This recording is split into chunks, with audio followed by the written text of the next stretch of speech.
Is there a fruit tree spray I can use on both my peach and apple trees? And this is David from Millington, Tennessee. He says the trees are planted close together. So is there a fruit tree spray he can use? Yes. Yes. Yes. Yeah. Because just if you go to any box store, you can buy fruit tree spray, and it's listed for both of them, so you can use that. I would get a guide, whichever, he's here, so, a local fruit tree spray guide, so he knows when to spray. Yeah.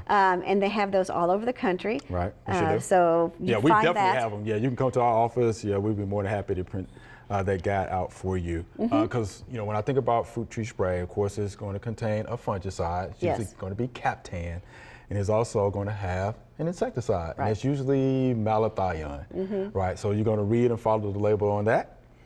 It's going to also tell you that in our spray guide. Right, wear the proper PPE, you'll be fine. Yeah.